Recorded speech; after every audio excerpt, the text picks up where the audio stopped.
Hello dear friends, you're most welcome at Study with PN Sharma.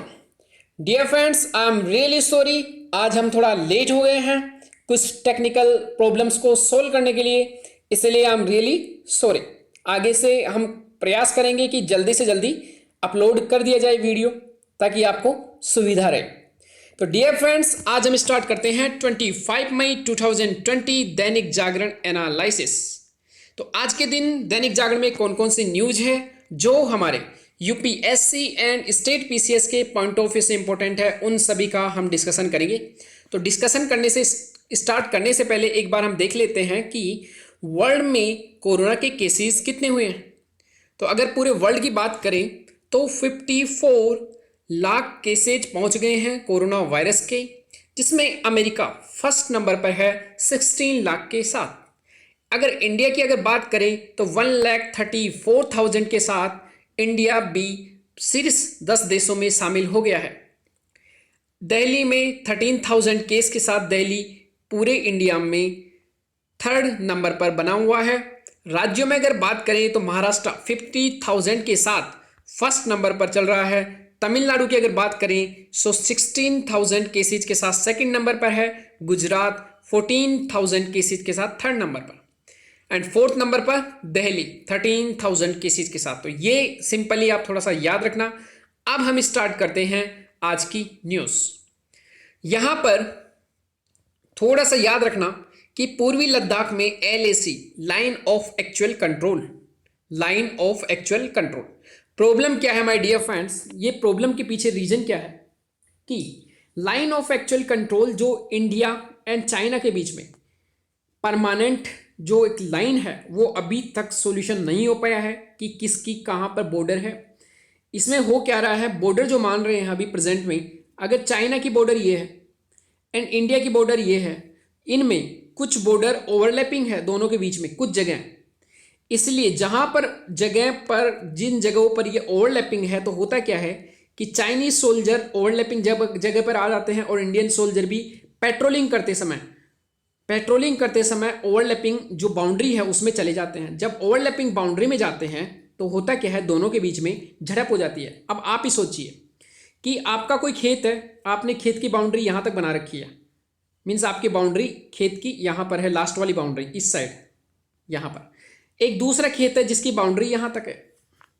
अब सोचिए कि यहाँ पर ये जो दोनों की बाउंड्री है ये ओवरलैपिंग बाउंड्री हो गई। तो यहाँ पर इंडिया के सैनिक भी जा रहे हैं, चाइना के सैनिक भी जब इस एरिया में आते हैं तो दोनों के बीच में झड़प हो जाती है। अब इसके पीछे रीजन समझना आप क्या है line of actual control. India की अगर पूरी बात करें हम, इंडिया की अगर पूरी बात करें तो यहाँ सिक्किम और ये अरुणाचल का, ये अरुणाचल का पार्ट सिक्किम को मान्यता दे दी है। जो चाइना थी, चाइना ने सिक्किम को इंडिया का पार्ट मान लिया है, लेकिन फिर भी कई बार थोड़ी थोड़ी यहाँ झड़प हो जाती है। एंड सिक्किम के पास ही हमने देखा था डोकलाम क्षेत्र जो है Bhutan and India and China के बीच में एक ट्राई जंक्शन है डोकलाम, वहां पर भी स्टैंड ऑफ हुआ था। यहां पर जो मैन है एक उत्तराखंड वाला रीजन में कई बार प्रॉब्लम होती है, जो अरुणाचल वाला प्रदेश है वहां पर प्रॉब्लम होती है कई बार कि अरुणाचल प्रदेश के कुछ पार्ट को चाइना अपना पार्ट बताता है कि ये मेरा पार्ट है, और चाइना ने अक्साई चीन वहां पर भी अपना क्या कर रखा है, अक्साई चीन पर अपना कब्जा कर रखा है। तो दोनों देशों के बीच में अक्साई चीन जो है उसके बारे में बोलता है इंडिया की ये मेरा पार्ट है, जबकि चाइना बोलता है कि अरुणाचल वाला प्रदेश जो पार्ट है वो मेरा है। तो दोनों देशों के बीच में कॉन्फ्लिक्ट है, कुछ जगह सिक्किम वाला पार्ट है, कुछ उत्तराखंड वाला पार्ट है। ये कॉन्फ्लिक्ट का विषय बने हुए हैं दोनों देश के बीच में। लेकिन इस मामले का आराम से क्या हो सकता है, सुलझाव। लेकिन चाइना कभी नहीं चाहता कि बाउंड्री डिस्प्यूट सुलझे, क्योंकि इससे चाइना इंडिया पर एक मनोवैज्ञानिक दबाव बनाकर रखना चाहता है। समझ रहे हो, क्योंकि मनोवैज्ञानिक जब दबाव रहेगा तो इंडिया हमेशा टेंशन में रहेगा, और ये चाहता है कौन, चाइना।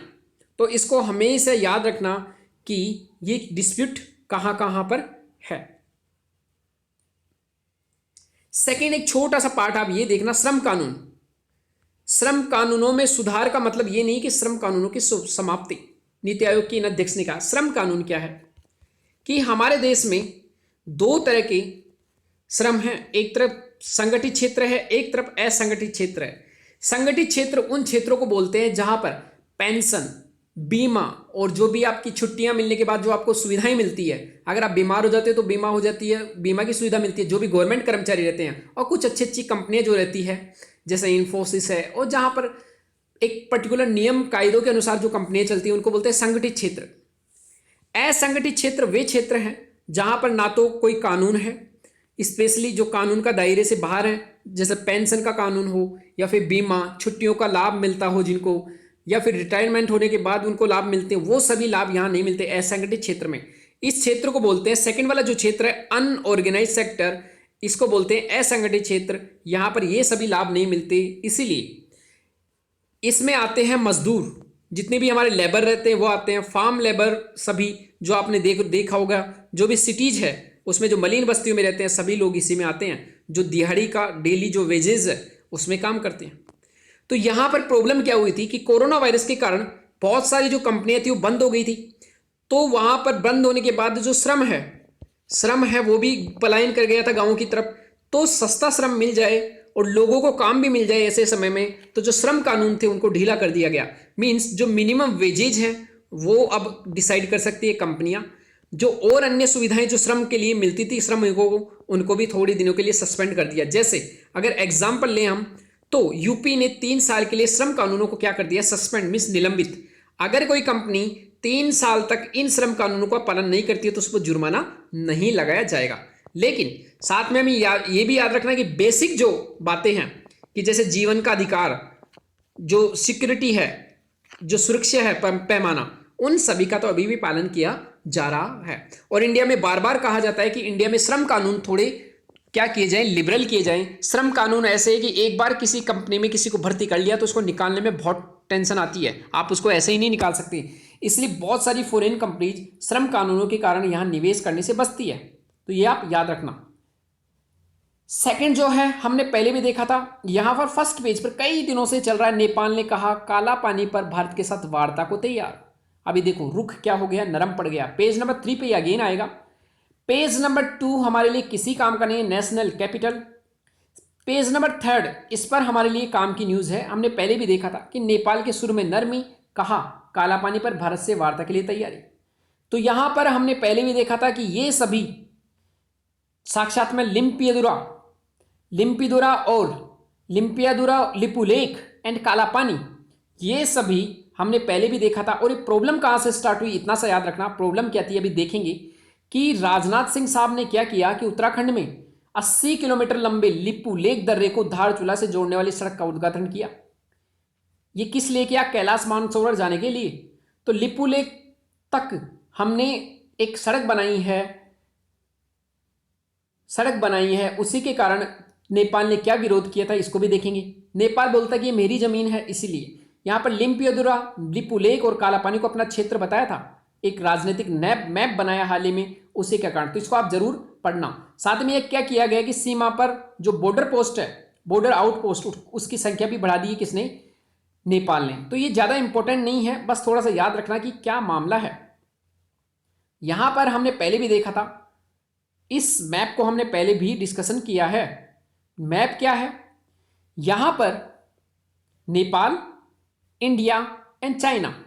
हमने क्या किया, यहां धारचूला डिस्ट्रिक्ट है किसका, नेपाल का। ये पूरी यहां से यहां तक ये नेपाल की सीमा है और यहां पर ये इंडिया की सीमा है एंड बाकी बची हुई ऊपर चाइना। तो यहां पर हमने क्या किया है कि जो धारचूला यहां से पास से होते हमने काला पानी रीजन, ये जो काला पानी रीजन है यहां से होते हुए हमने सड़क पूरा पहुंचा दी, लिपुलेख पास से होते हुए हमने कैलाश मानसरोवर तक सड़क बना दी। जो नेपाल है उसका कहना है कि आपने यहां पर जो काला पानी रीजन है यहां पर सड़क आपको नहीं बनानी चाहिए थी क्योंकि ये मेरा पार्ट है। जबकि प्रेजेंट में पार्ट कहां है, हमारा जो पिथौरागढ़ डिस्ट्रिक्ट है उत्तराखंड का, उसका पार्ट है। तो ये कम से कम 2 दिन से मैं इसको लगातार डिस्कशन कर रहा हूं क्योंकि ये पेज में लगातार न्यूज में बना हुआ है, इसलिए आप इसका नोट्स बना सकते हो। और इसको अब जब एक न्यूज आती रहती है तो आप देखो आपके लिए सिंपल हो जाता है, इसलिए न्यूज़पेपर को आप अगला लगातार 1 महीने फॉलो कर लिया तो न्यूज़पेपर पढ़ना बहुत आसान हो जाता है। बस कंटिन्यूटी आपकी बनी हुई रहनी चाहिए। तो जो नेपाल है उसका कहना है कि काला पानी रीजन से आपको सड़क नहीं निकालना चाहिए था। अब आगे हम और देखते हैं नेपाल और क्या कहता है। नेपाल का कहना है कि धारचूला डिस्ट्रिक्ट है उसका पार्ट है ये लिम्पियदुरा। अभी क्या है, धारचूला डिस्ट्रिक्ट यहाँ पर है और यहाँ से महाकाली रिवर निकलती है, इसी इसका नाम क्या है, ये जो है कालापानी रीजन है, क्योंकि यहाँ से महाकाली रिवर निकलती है। ये महाकाली जो रिवर निकल रही है ये डिमार्केशन करती है दोनों देशों के बीच में, लेकिन इसको प्राकृतिक बाउंड्री नहीं मानता कौन, नेपाल। नेपाल कहता है कि ये जो प्रेजेंट में धारचूला डिस्ट्रिक्ट है जो व्हाइट में दिख रहा है, इसके अलावा जो ये पार्ट अभी जो इंडिया के पास है वो भी मेरा है, और उसी के साथ जो लिम्पियदुरा जो कालापानी रीजन है जो है उसका अपर मोस्ट पार्ट है, साथ में जो लिपू लेक पास है, और ये धारचूला डिस्ट्रिक्ट के अलावा कालापानी रीजन है, लिम्पियदुरा और लिपू लेक, ये तीनों पार्ट किसके हैं, नेपाल के। नेपाल का ऐसा करना है दावा, तो ये आप याद रखना। बस इतना सही था, इसके बारे में आप नोट्स बनाकर रख देना। पेज नंबर 4 पर हमारे लिए कोई इंपॉर्टेंट न्यूज़ नहीं है तो उसको हम छोड़ रहे हैं। पेज नंबर 5 पर बस इतना सा याद रखना कि N5 मास्क लगाकर दौड़ना और व्यायाम करना घातक हो सकता है।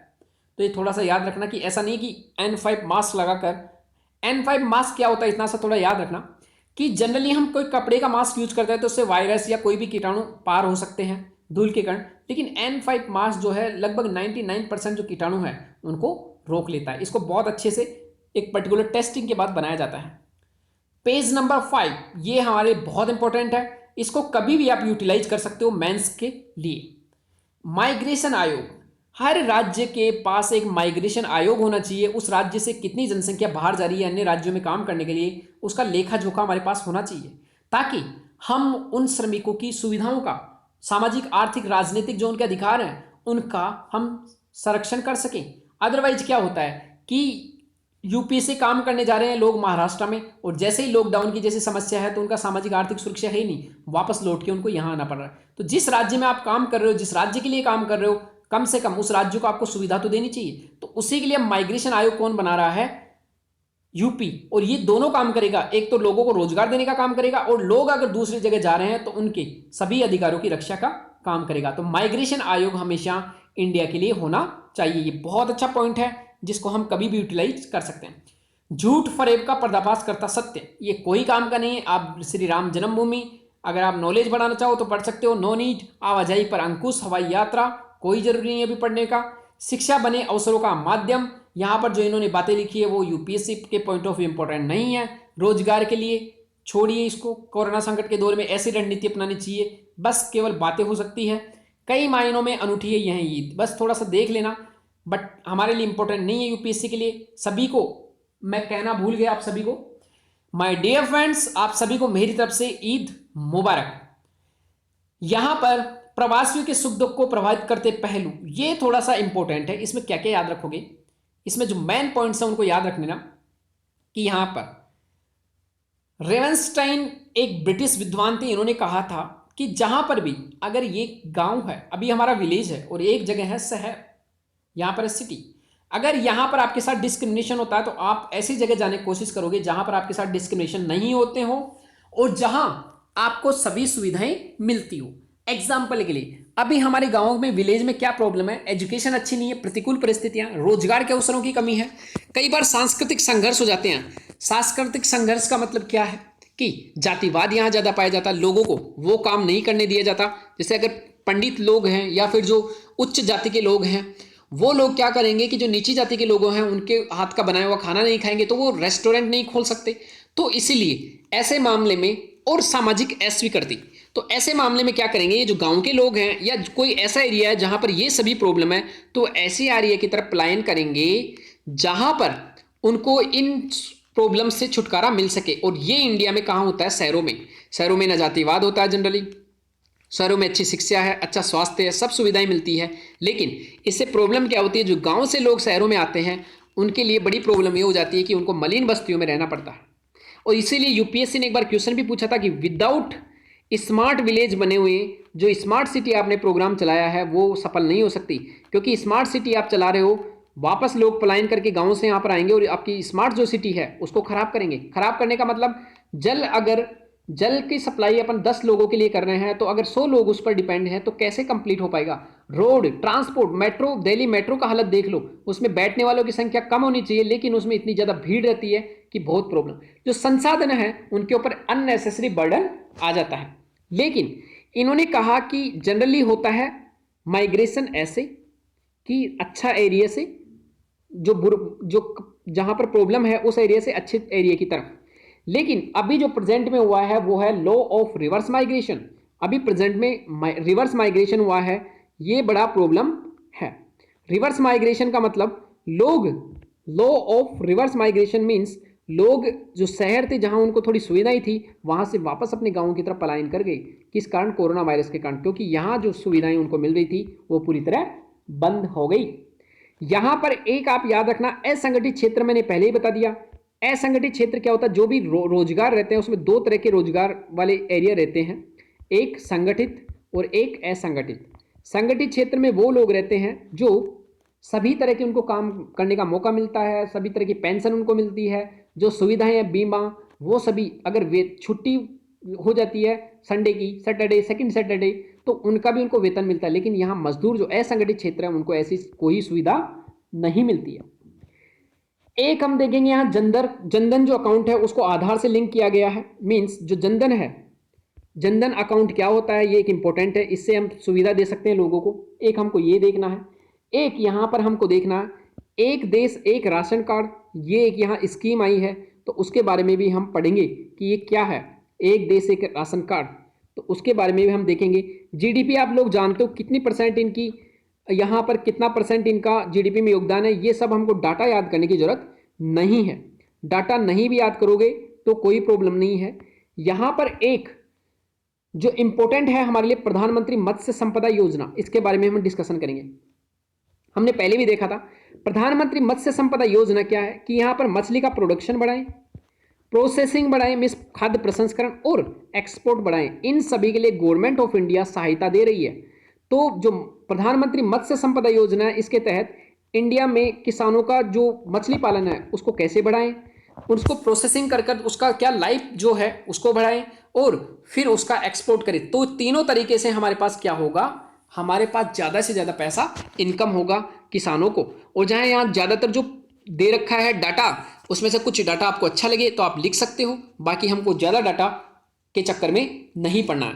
इसी एडिटोरियल में एक है सिंपल कि एक देश एक राशन कार्ड की योजना।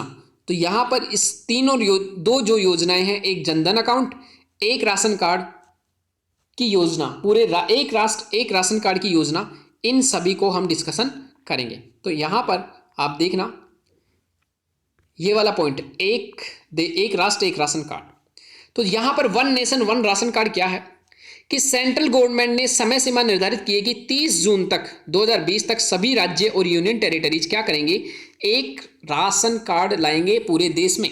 इट मीन्स, इसका मतलब क्या होता है, सार्वजनिक जो वितरण प्रणाली का एकीकृत प्रबंधन किया जाएगा।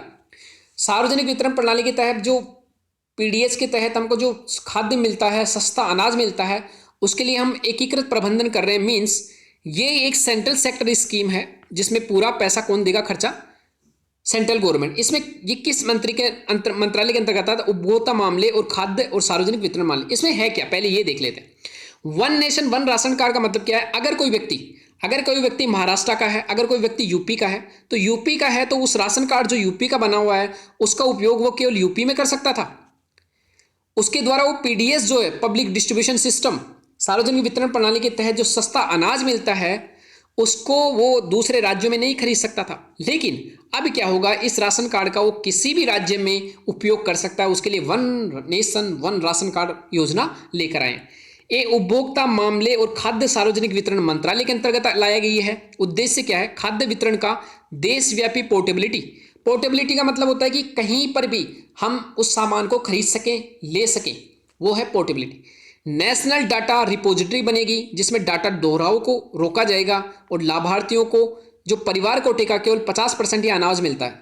मीन्स यहाँ याद रखना कि नेशनल डाटा डिपोजिटरी भी बनाई जाएगी इसके तहत, ताकि जो डाटा का दोहराव है, अलग अलग एक ही व्यक्ति अलग अलग राशन कार्ड बनवा रखा है तो उससे करप्शन होने का चांस है, उसको भी इससे रोका जाएगा। One nation one ration card में क्या है कि देश की किसी भी दुकान में सब्सिडी युक्त अनाज आप खरीद सकते हो। राशन कार्ड को आधार से लिंक करना अनिवार्य है ताकि जो करप्शन है वो ना हो। केंद्र द्वारा समर्थित सब्सिडी के लिए मान्य होगा। मीन्स केंद्र सरकार जो सब्सिडी दे रही है खाद्य पदार्थों पर उसी के लिए मान्य होगा। ऐसे नहीं कि राज्यों में जो सब्सिडी दी जा रही है, मान लो राज्यों में अपनी तरफ से कोई सुविधा चलाई जा रही है तो उसके लिए मान्य नहीं होगा ये कार्ड। प्रवासी व्यक्ति, अगर कोई महाराष्ट्र का, राजस्थान का कोई व्यक्ति है और महाराष्ट्र में जाके काम कर रहा है तो पीडीएस के थ्रू जो उसको 100% पैसा, जो भोजन मिलता था, 100% जो उसको अनाज मिलता था, उसका केवल 50% वो ले सकता है अपने पारिवारिक कोटे का, क्योंकि एक साथ ना ले। प्रधानमंत्री जन धन योजना, जो हमने देखा था कि प्रधानमंत्री जन धन योजना को आधार से जोड़ा गया है, उसके तहत डीबीटी किया जाता है, डायरेक्ट बेनिफिट ट्रांसफर। ये क्या है इसके बारे में देखते हैं। इसको फाइनेंशियल इंक्लूजन प्रोग्राम बोलते हैं, मींस गवर्नमेंट ऑफ इंडिया द्वारा लाया गया था। इसको जो आर्थिक समावेशन है, उसका आर्थिक समावेशन का मतलब क्या हो कि सभी को जो आर्थिक सुविधाएं हैं, चाहे वो बैंकिंग हो, चाहे पेंशन हो, चाहे बीमा हो, इन सभी की सुविधाएं मिले, चाहे बैंक में अकाउंट खोलना हो, तो जो आर्थिक क्रियाओं से संबंधित जितनी चीजें हैं वो सभी व्यक्तियों को मिले, उसको बोलेंगे आर्थिक समावेशन। 28 अगस्त 2014 को इसको स्टार्ट किया गया था। बैंक अकाउंट खोलना है, स्टार्टिंग प्लान था कि प्रत्येक परिवार का एक खाता हो, लेकिन अब इसको बढ़ा के क्या कर दिया गया कि बैंक का खाता प्रत्येक सदस्य का हो। ओवरड्राफ्ट की सुविधा पहले 5,000 थी, जिसको बढ़ाकर अब कितना कर दिया गया, 10,000। मीन्स अगर आपका जनधन अकाउंट है और आपके अकाउंट में अभी मान लीजिए 500 रुपए हैं, तो आप 500 की जगह वहां पर 10,500 रुपए निकाल सकते हो। मीन्स 10,000 रुपए आप एक्स्ट्रा निकाल सकते हो, उसको बोलते हैं ओवरड्राफ्ट। मीन्स जितना आपके पास पैसा नहीं है उससे ज्यादा आप 10,000 और निकाल सकते हो। बीमा दुर्घटनाएं 2 लाख की जाती है। एज ग्रुप क्या है इसमें, 10 से लेकर 65 वर्ष तक के जो व्यक्ति हैं वो इसमें जनधन खुला सकते हैं अकाउंट। एम क्या था, to expand and make affordable access to financial services. जितनी भी जो वित्तीय सुविधाएं थी, वित्तीय सेवाएं, उन तक सभी की पहुंच को सुनिश्चित करने के लिए ये लाया गया था। इसमें देखते हैं, इसमें बैंक अकाउंट खुलाया जाएगा। रेमिटेंस मीन्स अगर विदेश में कोई व्यक्ति रह रहा है, आपका विदेश में आपका कोई व्यक्ति रह रहा है, वो तो वहां पैसा भेज सकता है आपको। क्रेडिट मीन्स आप लोन ले सकते हो। इंश्योरेंस मीन्स आपका बीमा करवा सकते हो। पेंशन, इन सभी की सुविधा ले सकते हो। मिनिस्ट्री कौन सा इसको जो स्टार्ट की है, वित्त मंत्रालय। वित्त मंत्रालय के अंतर्गत इसको स्टार्ट किया गया है। इससे पहले भी ऐसी स्कीम्स आई थी, जैसे स्वाभिमान स्कीम थी, प्रणब मुखर्जी के समय ये आई थी। लेकिन इसका एम क्या था, to bring banking services to large rural area. Means इसका जो मेन उद्देश्य था स्वाभिमान स्कीम का, कि जो बैंकिंग सुविधाएं थी उनको रूरल एरिया तक पहुंचाना। ये सुविधा पहले भी आ चुकी है, तो जनधन अकाउंट जैसी सुविधा ऐसा नहीं कि पहली बार आई है। अब जो नेक्स्ट पेज है, पेज नंबर 8, नेशनल न्यूज। यहां से संबंधित कोई भी न्यूज ऐसी नहीं है जो हमारे यूपीएससी के लिए एंड स्टेट पीसीएस के लिए इंपॉर्टेंट हो। पेज नंबर 9 पर हम पहले भी देख चुके हैं। अगेन देखो, न्यूज डेली लगभग आती है। मध्य प्रदेश के 4 जिलों में टिड्डियों का कहर, कीटनाशक से किया प्रहार। तो हमने कल भी देखा था कि टिड्डियां आती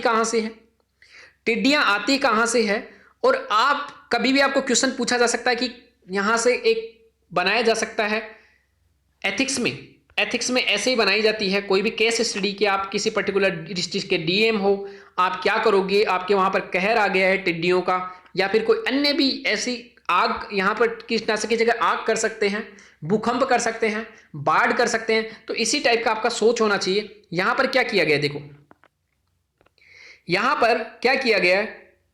सिवनी मालवा के जो एसडीएम है शिव शंकर राय ने बताया कि पहले टिड्डी दल पर नजर रखे थे। तो मॉनिटरिंग पहले आपका हमेशा होना चाहिए, मॉनिटरिंग। कोई भी प्रॉब्लम हो उसका मॉनिटरिंग आप अच्छे से होना चाहिए। बाढ़ आने वाली है तो उसका मॉनिटरिंग।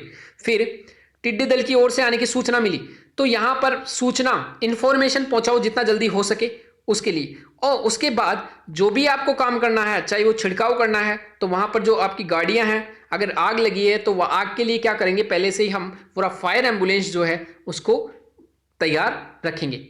यहां पर इन्होंने क्या किया है, पटाखे छोड़कर थाली ढोल और बजाकर फायर ब्रिगेड के माध्यम से कीटनाशक का छिड़काव किया गया। तो ये बहुत इंपॉर्टेंट है हमारे लिए। जो इंपॉर्टेंट है वो क्या है, हमेशा ऐसे मामलों में हमको केवल नेशनल एक जो अप्रोच है वो नहीं रखनी है, हमको इंटरनेशनल अप्रोच भी रखनी है। कैसे, यहां पर क्या आप एक पॉइंट लिखोगे इंटरनेशनल अप्रोच, कि यहां देखो ये टिड्डी कहां से स्टार्ट होती है। हमने पहले देखा था कल भी कि ये हॉर्न ऑफ अफ्रीका से स्टार्ट होती है, वहां से यमन सऊदी अरब में एंटर करती है, यहां पर बहरीन और कुवैत में आती है, और यहां से यूएई होते हुए ईरान में चली जाती है, और अफगानिस्तान पाकिस्तान जिसको आते हुए वेस्टर्न जो हमारा इंडिया है वहां पर अटैक करती है। तो हमें क्या करना चाहिए कि जो इतने देश हैं पहले हमको जो करीब के देश हैं ईरान, अफगानिस्तान और ईरान, पाकिस्तान, उनके साथ एक संगठन बनाना चाहिए इसको रोकने के लिए। उसके बाद यहाँ पर कोई ऐसा हमको सर्विलेंस सिस्टम, निगरानी तंत्र लगाना चाहिए कि ये टिड्डियाँ आ रही कितने दिन में हमारे पास पहुंच जाएगी, और यहाँ पर इनको रोकथाम यहीं हो जाए। उसके लिए हमको हॉर्न ऑफ अफ्रीका जो देश हैं इनके साथ भी मिलकर काम करना चाहिए। तो ये हम क्या कर सकते हैं, एक हमारा यूटिलाइज कर सकते हैं। तो ये याद रखना। तो यहां पर क्या होगा, ऐसी समस्याओं को सुलझाने के लिए हमको इंटरनेशनल कोऑपरेशन इन देशों के साथ करना चाहिए, जो बहुत इंपॉर्टेंट है। एक पॉइंट आप लिख दोगे तो एग्जामिनर खुश हो जाएगा। वो ये बताता है कि बच्चा जो है वो कितना अवेयर है। उसके लिए इंटरनेशनल जो रिलेशन है वो भी बहुत इंपॉर्टेंट है, मीन्स अच्छा काम करेगा। यहां पर पेज नंबर 10 पर केवल एक हमारे लिए इंपॉर्टेंट है, हांगकांग। हांगकांग में क्या हो रहा है कि चीन ने एक कानून प्रस्तावित किया है, राष्ट्रीय सुरक्षा कानून। इसके तहत अगर चीन के खिलाफ कोई भी आप काम करोगे तो आपको पकड़कर चीन में ले जाकर हांगकांग से एक मुकदमा चलाया जाएगा। तो चीन में ले जाकर मुकदमा चलाया जाएगा। तो ये क्या है, इसी के तहत कहा जा रहा है कि हांगकांग की स्वतंत्रता इससे क्या है, खतरे में पड़ सकती है। 1997 में इसको, जो पहले ब्रिटेन का शासन रहा था 150 साल तक हांगकांग पर, 1997 में इसको सुपुर्द कर दिया, किसको, 1997 में इसको चाइना को दे दिया गया। लेकिन चाइना को इस आधार पर गारंटी के साथ दिया गया था, 1994 में एक समझौता हुआ था पहले, कि जब हम आपको हांगकांग दे रहे हैं तो हांगकांग की स्वायत्तता आप बरकरार रखोगे। और चाइना ने यह कहा था कि हम जो स्वायत्तता उसको बरकरार रखेंगे। लेकिन चाइना अब कोई ऐसे ऐसे कानून लेकर आ रही है जिससे हांगकांग की स्वायत्तता को खतरा है, इसीलिए न्यूज में चल रहा है। तो ये सभी न्यूज थी जो हमारे यूपीएससी एंड स्टेट पीसीएस के पॉइंट ऑफ व्यू से इंपॉर्टेंट थी। तो my dear friends, thank you very much for today's Dainik Jagran analysis.